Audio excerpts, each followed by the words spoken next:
இந்த வெளியீட்டு நிகழ்ச்சிக்கு வந்திருக்கக்கூடிய உங்கள் அனைவருக்கும் என்னுடைய நன்றியை தெரிவித்துக் கொள்கிறேன். இந்த புத்தகத்தினுடைய வெளியீட்டு நிகழ்ச்சிக்கு கட்சியினுடைய மாநில செயலாளர் தோழர் சண்முகம் அவர்கள், எப்பொழுதும் களப்பணியிலே இருக்கக்கூடிய ஒரு தோழர், மாநில செயலாளர் ஆன பிற்பாடும் நீங்கள் பார்த்து கொண்டே இருக்கலாம், எங்காவது ஒரு போராட்டத்திலே இருந்து கொண்டே இருக்கிறார். ஏராளமான கள அனுபவங்களோடு இந்த பொறுப்பை ஏற்றிருக்கிறார்.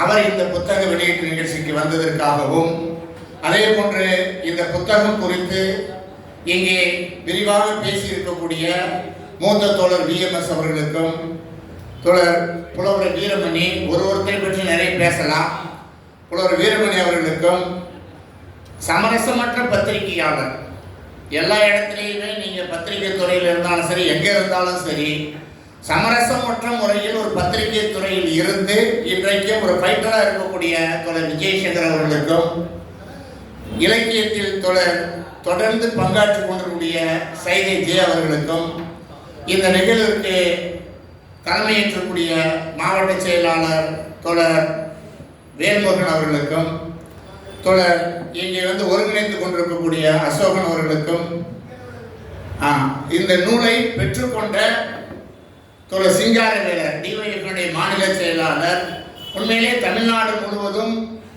தொடர்ச்சியாக அடைந்து கொண்டே இருக்கிறார். நானும் அவரும் ஒட்டஞ்சத்திலிருந்து ஒரு மாதம் வேலை செஞ்சோம். அப்படி வேலை செய்கிற காலகட்டத்திலே, தேர்தல் காலகட்டத்திலே, ஒரு காலையில் 4 மணிக்கு ஆரம்பித்து நைட்டு 10 மணிக்கு தான் வேலையை முடிப்பாங்க. ஒரு 20 இளைஞர்கள், ஒரு 11 டிவைஎஃப்ஐ கிளை என்பது அவருடைய முயற்சியால் தொப்பம்பட்டியில் கட்டப்பட்டது என்பதை தேர்தல் காலத்தில் கட்டப்பட்டது என்று சொல்ல விரும்புகிறேன். ஏன்னா நாங்கள் வேலை செய்கிற பொழுதே ஸ்தாபனத்துக்கான வேலைகளையும் சேர்த்து செய்யக்கூடிய தோழர். ஆகவே அவர் வாசிப்பதற்கான நேரம் குறைவாக இருந்தாலும் இதை வாசித்து பல இடங்களில் பேசிக் கொண்டிருக்கிறார். அவருக்கும், தோழர் இங்கே இருக்கக்கூடிய இந்த நூலை வெளியிட்டிருக்கக்கூடியவர்களுக்கும், குறிப்பாக தோழர் ஜீவமணி இங்கே வரேன்னு சொல்லியிருந்தாரு. அந்த நூலுடைய வடிவமைப்பு, அது முக்கியமாக அந்த வடிவமைப்பு என்ற ஒரு புத்தகத்தை எழுதுகிற அளவுக்கு ஒரு புத்தகம் சிறப்பாக வரணுன்ற ஆர்வம் இருக்கத்தான் செய்யும். அதற்கு ஏற்ற வகையில் அவருடைய விருப்பமாக மாற்றி ஒரு சிறந்த முறையில் வடிவமைத்திருக்கக்கூடிய தோழர் ஜீவமணி அவர்களுக்கும், அதே மாதிரி இந்த புத்தகத்தை வெளியிடக்கூடிய தூவல் கிரியேஷன்ஸ் அவர் வெளியிட்டார் மட்டுமல்ல, எடிட்டரும் கூட. இந்த புத்தகத்தில் எழுத்துப்பிள்ளை, இந்த புத்தகம் இல்லை, எந்த புத்தகம்னா எழுத்துப்பிள்ளை இல்லாமல் வரணும் அப்படின்றதுல அவர் அடம் பிடிப்பார். 1-2 கண்டுபிடிச்சிட்டா கூட அது கஷ்டம். வாசிப்பவர்களை பெரிய டிஸ்டர்பன்ஸ் ஆகிறது லே அவுட்டு அந்த எழுத்துப்பிள்ளையும். ஆக அதில் தொடர்ந்து அந்த மாதிரி விஷயங்களில் கவனம் செலுத்தி தோழர் பெருமாள் அவர்கள் இந்த ஒரு எடிட்டராக இருந்து இந்த புத்தகத்தை ஒரு சிறப்பான முறையில் கொண்டு வந்ததற்கும், இந்த நிகழ்ச்சியில் கலந்து கொண்ட தோழர்கள், ஏற்புரையை சொல்லியிருக்கோம், நிறைய தோழர் கலந்துருக்காங்க. தோழர் சிந்தன் பதிப்பு மாதம் வந்திருக்காரு. அதே மாதிரி இங்கே தோழர் பீட்டர் துரைராஜ், தொடர்ந்து பெரிய எழுத்தாளர், ஏற்கனவே சிந்தனையாளர் பேரவை நடத்தி கொண்டிருப்பவர், ஏஐடிசியுடைய தலைவர், ஏற்கனவே வேலை நாள் புத்தகத்தை வெளியிடுகிற பொழுது சிறப்பான முறையில் அதில் பேசியிருக்கிறார். அதே போன்று சிஐடி மாவட்ட செயல் திருவேட்டி மற்றும் முரளி, அண்ணாநகர் செயலாளர் மகேஷ், இன்னும் பல தோழர்கள் இங்கே வருகை தந்திருக்காங்க. அவர்களுக்கும், இந்த நிகழ்ச்சி ஏற்பாடு செய்த தோழர் வெங்கடேஷ் அவர்கள், இந்த செய்தி பகுதி தோழர்களுக்கும் நான் முதல்ல ஏற்படுற முறையில் என்னுடைய நன்றியை தெரிவித்துக் கொள்கிறேன்.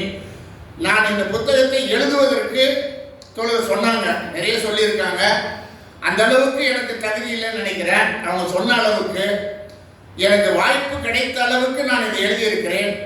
முதலில் களப்பணி என்பது முக்கியமானது. இன்னைக்கும் நான் விரும்பக்கூடிய ஒரு விஷயம் என்பது களப்பணி. நான் ஒட்டஞ்சத்திரத்தில் 1 மாதம் வேலை செஞ்சேன்னு சொன்னால் 510 கிராமத்தில் 300 கிராமத்துக்கு அந்த 1 மாதத்தில் போயிருக்கேன். ஏறக்குறைய ஒரு 78 ஊராட்சி தலைவர்களில் 66 ஊராட்சி தலைவர் நேரடியாக சந்திக்கிறேன். இந்த அனுபவம் என்பது சீக்கிரம் கிடைக்காது.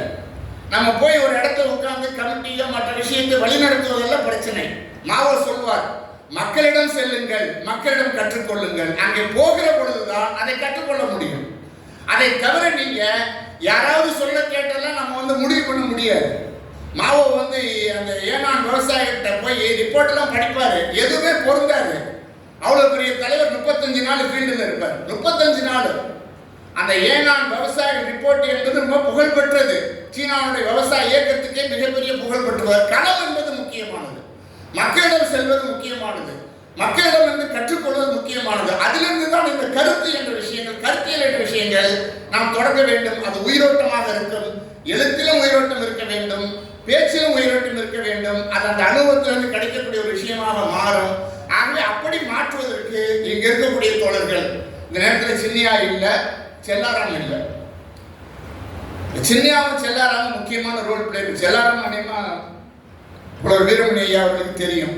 செல்லாராம் ரெண்டு பேரும் ஒரு முக்கியமான தத்துவங்களை பேசக்கூடியவர்கள். ஆக இந்த புத்தகத்தை விஎம்எஸ் போன்றவர்கள் சொன்னாரு, இப்பவும் நான் எழுதுற எழுத்துல சரி தப்பு என்பதை தொடர்ந்து பேசிக்கொண்டே இருப்பார். எனக்கு இந்த புத்தகத்தை பத்தி சிறப்பெல்லாம் தெரியல. இதோட சிறப்பு நீங்க எங்க தெரியுதுன்னு சொன்னா விஎம்எஸ் சொல்றதுன்னு தெரிஞ்சது. வேலை நாள் எழுதும் பொழுது அப்படித்தான் தெரிஞ்சது. ஆக இவங்களுடைய சிறப்புகள் எல்லாம் இங்க என்னன்னா அவங்க விஎம்எஸ் கூட நான் என்ன கேட்கறேன்னு சொன்னா டிகேஆர் போயிட்டாரு.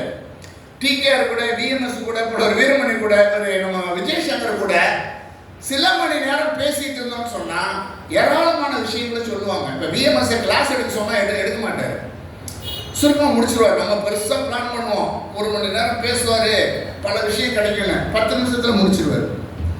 ஆனா உட்கார்ந்து அவர்கிட்ட பேசணும்னா 10 கூட்டத்துல பேசுறதுக்கான விஷயம் கிடைக்கும். அப்போ டிகேஆர் அதே மாதிரி தான். நீங்க போய் பேசும்பொழுது ஏராளமான விஷயங்கள் நடைமுறையிலிருந்து சொல்லுவாங்க. மாவோ எப்பவுமே நடைமுறையை தான் ஃபர்ஸ்ட் ப்ரிஃபரன்ஸ் பண்றவர். மாவோ சொன்னாலே நடைமுறை தான். ஆன் பிராக்டிஸ்ன்ற அவருடைய மிகப்பெரிய அந்த கட்டுரை என்பது நீங்க புகழ்பெற்ற கட்டுரை ஆன் பிராக்டிஸ். அது எப்படி தத்துவத்தோட நடைமுறை இணைப்பது என்பது புகழ்பெற்ற கட்டுரைகள். ஆக எதுக்கு சொல்றேன்னு சொன்னா இவர்கள் தான் நான் இந்த மாதிரியான விஷயங்களை எழுதுவதற்கு, இவர்களோடு பேசுவது, விவாதம் செய்வது எனக்கு உதவிகரமா இருந்தது. அந்த அடிப்படையில தான் இந்த புத்தகம், இது மாதிரி புத்தகங்களை எழுதுவதற்கு ஒரு தூண்டுகோலாக இருக்கிறது. புலவர் வீரமணி சொன்ன நாக் அவுட் என்ற புத்தகம் ஃபுட்பாலும் அது குத்துச்சண்டையில முக்கியமான புத்தகம். நான் கூட இந்த அரண்சை டிவியில் கேட்கும்போது அதை ப்ரிஃபரன்ஸ் பண்ணி தான் பேசினேன். இந்த புத்தகம் எழுதிட்ட பிற்பாடு தான் அதை படித்தேன். இது ஏறக்குறைய முடிச்ச பிற்பாடு தான் அதை படித்தேன். அப்போ தான் வெளியிட்டு நடந்துச்சு, படித்தேன்.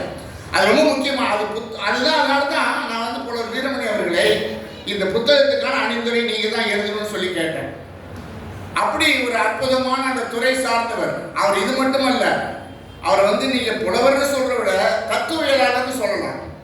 நீங்க பேசினார், நேரம் பேசினார்னா பொதுக்கூட்டங்கள்லயே நீங்க ரூசோடு ஆரம்பிச்சு சாக்ரட்டிஸ்ல ஆரம்பிச்சு உலக தத்துவ ஞானிகள், இந்திய தத்துவ ஞானிகள் எல்லாம் மிக சரளமான முறையில் உழைப்பாளி மக்களுடைய அந்த அவங்களுக்கு புரியுற மாதிரி எடுத்து சொல்லுவார். அந்த பேச்செல்லாம் கேட்டு நாங்க அப்படியே அதிசயித்து உட்கார்ந்து இருக்கேன். எப்படி இவர் இப்படி பேசுறாரு. அந்த மாதிரியான இவங்களுடைய அந்த இம்பாக்ட், அவர்கள் சொல்லக்கூடிய விமர்சனம். ஏன்னா இப்ப விஎம்எஸ் சொன்னார் பாருங்க, போன் பண்ணா தப்புன்னு வருது. இந்த வேலை நாள புத்தகமும் சரி, இந்த புத்தகமும் சரி, அவர் சொன்னார் குத்துச்சண்டை அதை சேர்த்திருப்பேன். ஒரு ஆள் எழுதணும்னு புத்தகத்தை வெளியிட ரொம்ப ஈஸி. நான் 10 பேருக்கு படிக்க கொடுத்தேன். அதை சில பேர் சொல்லியிருக்கேன். விஜயகுமார், இன்னும் 2 பேர் வரல. அவங்களாம் படிச்சுட்டு கருத்து சொன்னாங்க. விஎம்எஸ் சொன்னார், தற்காப்பு கலைனா என்னன்னு கேட்டார். இந்த தற்காப்பு கலை எந்த வர்க்கத்தினுடைய விளையாட்டுங்க அவர் கேள்வி கேட்டு முடிச்சாரு. அந்த புத்தகத்தை நான் அந்த பாட்டை சேர்த்தேன். இந்த மாதிரியான ஒரு பேசிக்கான விஷயம். முகமது அலி கிறிஸ்டியனா முகமது அலியா மாறுறாரு கிறிஸ்துவத்தில இருந்து. ஏன் மாறினான்னு எழுதினாருன்னா சொன்னாருன்னா, போப் ஆண்டவர் போப் ஒரு உத்தரவு போட்டிருக்காரு, எனக்கு ஞாபகம் இல்லை, நீ அதை போய் படி. எப்படி படிக்கிறது? அவ்வளோதான் அவர் சொன்னது. அவர் என்ன சொன்னாருன்னா, அப்புறம் நீங்க அவர் சொன்னாரு பப்பல் பப்பல்ல பேப்பல் ஆர்டர் அப்படின்னு சொல்லி ஒரு வார்த்தையை போட்டு தேடினார். தேடணும் 1400 பேப்பர் புல், பர்பிள் புல், புல்லு தான் கரெக்டு. அந்த போப்பு வெளியிடுறதுலாம் ஒரு ஆணையா மாறுது. அவர் 1492 அந்த போப் என்ன உத்தரவு போடுறாருன்னா, இஸ்லாமியர்களையும் கருப்பர்களையும் கிறிஸ்துவ மன்னர்கள், ஸ்பெயின் மன்னர் அடிமையாக வைத்துக் கொள்ளலாம். அவர் கிறிஸ்துவ மதம் என்பது ஒரு அடிமை மதத்தை, அடிமைகளை ஆதரிக்குது அப்படின்னு சொல்லக்கூடிய முகமது சொல்லக்கூடிய விஷயங்களுக்கு பின்னால் என்ன இருக்கின்ற விஷயத்தை விஎம்எஸ் ரொம்ப இதை படிக்குவார். வேலை நாள் எழுதுனேன். வேலை நாள் புத்தகம் ரொம்ப அதுவும் நிறைய போச்சு. கார்மார்க்ஸுடைய மூலதனம் எல்லாம் எழுதி முடிச்ச உடனே நீ அந்த சிம்னி ஸ்வீப்பர்ஸ் பத்தி மிஸ் பண்ணிட்டேன்னு ஒரு பேராகிராஃப் சேருனாரு. நான் போய் படித்தேன். தொடர்ந்து தூக்கம் வரல எனக்கு. அந்த சிம்னி ஸ்வீப்பர்ஸை படிச்சுட்டு உண்மையிலேயே மனசெல்லாம் கெட்டு போச்சு. இந்த 5 வயது குழந்தைகள், இப்போ நம்ம பேத்தி 5 வயசு 6 வயசு, அந்த சிம்னியில் போயிட்டு செத்து போயிடும். துரட்டி போட்டு இருப்பான், இல்லாட்டி செவத்தரிசி தூக்கி போடுவான்.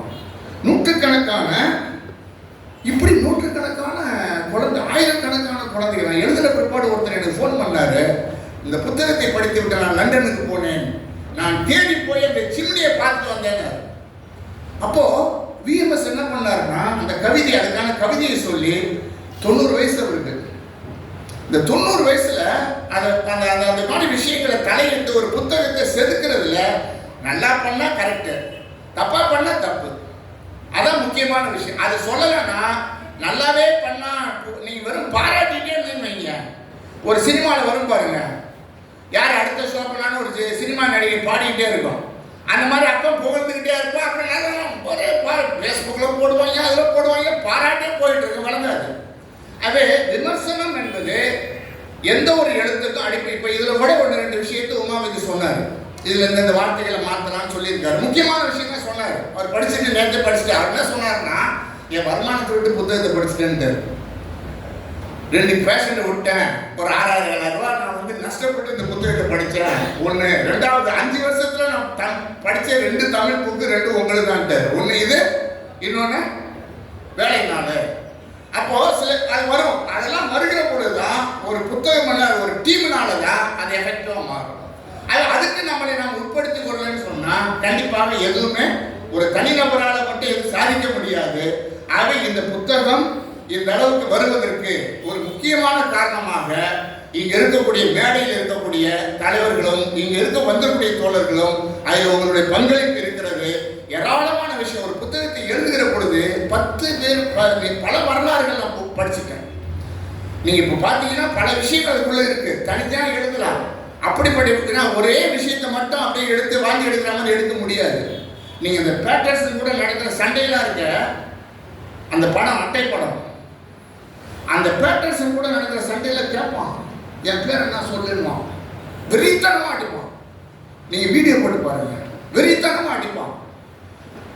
அது முடிச்ச பிற்பாடு அமெரிக்காவுடைய எல்லா பத்திரிகைகள் என்ன எழுதுவான்னா, ஒரு வெறி பிடித்த மனிதன் முகமது அலின்னு எழுதுவான் டைட்டில்ஸ். அது முகமது அலியை டேமேஜ் பண்ணுவாங்க.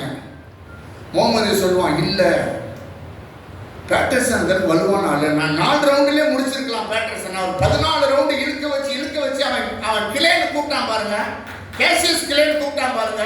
அதனால முகமது அலி இழுக்க வச்சு அடிச்சாருன்னு சொல்லி எழுதுவான். இவர் இல்லைன்னு மறுப்பாரு.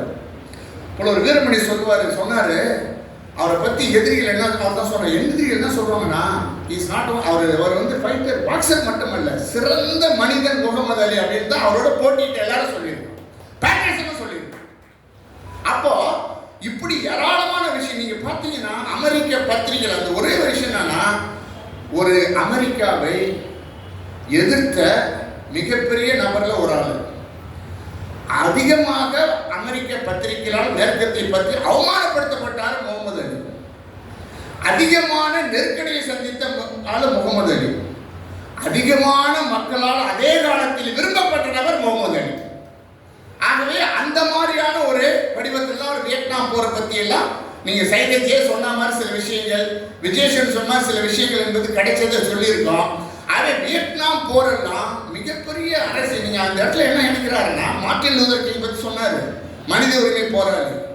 மால்கம் எக்ஸ் படிக்கப்பட வேண்டியவர், ரொம்ப முக்கியமான ஆள். அவர் தான் முகமது அலியை வந்து கருத்திலேயே மாற்றாரு. அப்புறம் இவங்கெல்லாம் என்னன்னா, மார்ட்டின் லூதர் கிங் மனித உரிமை போராளி, கம்யூனிஸ்டுகள் வியட்நாம் எதிர்ப்பு நடத்திட்டு இருக்காங்க. 2 புள்ளியில் இருக்கு. முகமது அலி வியட்நாமுக்கு போக மாட்டேன்னு சொல்றாரு. முகமது அலி ஹீரோவா மாறுறாரு. எந்த காலத்துல அப்படியே டாலர் மழை கொட்டுது. அந்த முதல் வெற்றிக்கு அப்புறம் டாலர் மழை, அந்த காலகட்டத்தில் இதெல்லாம் வேணாம் தூக்கி போட்டு போக மாட்டேன் நிற்கிறாரு. ஜெயிலு பரவாயில்ல, குத்துச்சண்டை பட்டம் பறிப்பு பரவாயில்ல. அப்போ ஒரு புது டெவலப்மெண்ட் வருது.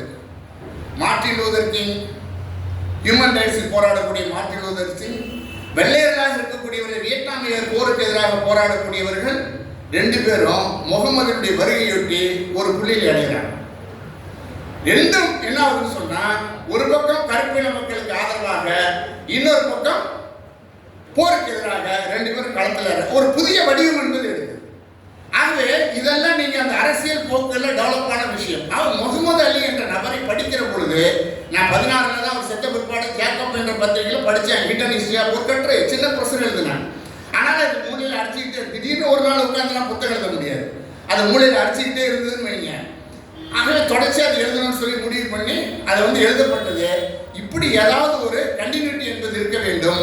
அது அந்த அடிப்படையில் தான் புத்தகம் என்னால் முடிந்த அளவுக்கு ஒரு எழுத்தாளர் என்ற முறையில் நான் எழுதலை, நான் ஒரு படைப்பாளி என்ற முறையிலும் பண்ணலை. ஒரு கள அனுபவம், அதோடு படித்த அனுபவத்தை ஒட்டி நான் இந்த புத்தகத்தை எழுதியிருக்கிறேன்.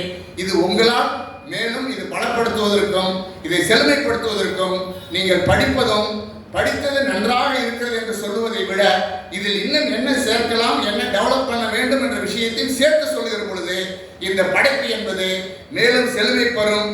அந்த அடிப்படையில் இந்த புத்தகத்தை ஆதரித்த அனைத்து தோழர்களுக்கும், இதை படித்து பல்வேறு வேலைகளுக்கு மத்தியில் இந்த வயதிலும் இதை படித்து சமூகத்தில் என்ன செய்ய வேண்டும் என்பதற்கான முன்னுரிமை கொடுத்து இங்கே வந்திருக்கக்கூடிய தோழர் விஜயசங்கர், புலவர் வீரமணி அவர்கள், பிஎம்எஸ் அவர்கள், தோழர் சண்முகம் அவர்கள், அதே போன்று ஒருங்கிணைத்துக் கொண்டிருக்கூடிய தோழர்கள் சைதை ஜே அவர்கள், அவர்கள்லாம் நிறைய பேசுவார். சைதை ஜெயெல்லாம் பேசும்போது பல புத்தகங்களை வாங்கி அனுப்புவார், சில புத்தகங்களை வாங்கி அனுப்புவார், இதெல்லாம் படிங்கன்னு சொல்லி. இதெல்லாம் இருக்கு. அப்போ அந்த மாதிரியான விஷயங்கள்லாம் சேர்த்து தான் இந்த விஷயங்களை நமக்கு முன்னுக்கு எடுக்குது. அந்த அடிப்படையில் இந்த புத்தகத்தை உருவாக்குவதில் நீங்கள் முன்னிலை வகித்த அனைத்து தோழர்களுக்கும், பங்களித்த அனைத்து தோழர்களுக்கும் என்னுடைய மனமார்ந்த நன்றியை தெரிவித்துக் கொண்டு, இன்னும் பல தோழர்கள், தோழர் ஜெய்சங்கர் வந்திருக்காரு, தோழர் வீரன் ஜீவமணி வந்துட்டான்னு சொன்னாரு. தோழர் ஜீவமணி அவர்களுக்கு நம்ம புத்தகத்துக்கு அணிந்தரை எழுதக்கூடிய புலவர் வீரம்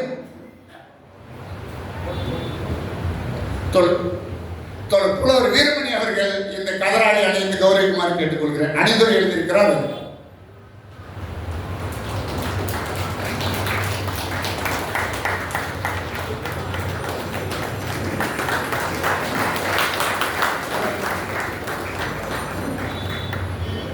அவர் ஒரு பெக்குலரான கேரக்டர்.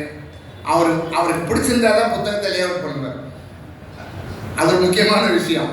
நீங்கள் அனுப்புங்க, எனக்கு பிடிச்சா பண்ணுறேன்ற, இல்லாட்டி பண்ண மாட்டேன்னு சொல்லி முடிவெடுக்கிற ஒரு ஆளை படிச்சுட்டு தான் பண்ணுவார். அதில் இருக்க படங்கள் எல்லாம் அவர் செலக்ட் பண்ணது, அவரே ரேப்பர் படங்களை எடுத்துக்குவார்.